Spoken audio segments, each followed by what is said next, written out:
അത് പഠിക്കേണ്ട ഒരു കാര്യമാണ്. രാത്രി ഭക്ഷണം മഗ്രിബ് ഇശാഇന്റെ ഇടയിൽ കഴിക്കണം. നോമ്പില്ലെങ്കിൽ മഗ്രിബിന്റെ തൊട്ട് മുമ്പ് കഴിക്കുക.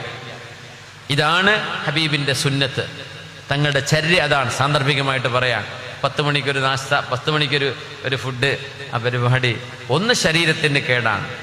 നമ്മുടെ വയറ് വിശ്രമിച്ചെങ്കിലേ ശരീരത്തിന് വിശ്രമിക്കാൻ പറ്റൂ. വയറിൽ നിറയെ ഭക്ഷണം ഫില്ല് ചെയ്തിട്ട് കിടന്നുറങ്ങുമ്പോൾ നമ്മുടെ വയറ് വിശ്രമിക്കുന്നില്ല. അതുകൊണ്ട് ശരിയായ റെസ്റ്റ് നമുക്ക് കിട്ടൂല. അതുകൊണ്ട് ഡയബറ്റിക് ആവും, അതുകൊണ്ട് കൊളസ്ട്രോൾ വരും, അസുഖങ്ങൾ വരും.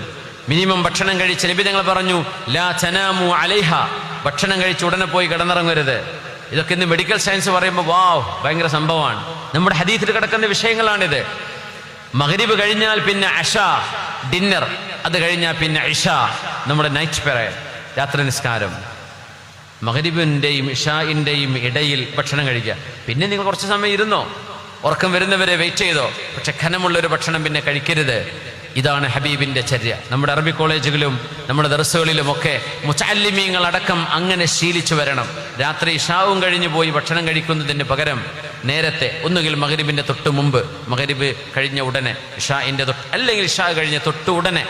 ഇഷാ മഗ്രിബിന്റെ ഇടയിലാണ് ഇതിന്റെ സമയം. പിന്നെ സൗകര്യക്കുറവുകൾ അതിനനുസരിച്ച് ചെയ്യാം. പക്ഷേ നബിയുടെ ചര്യ ഇഷാ മഗ്രിബിന്റെ ഇടയിലാണ് സ്വല്ലല്ലാഹു അലൈഹി വസല്ലം.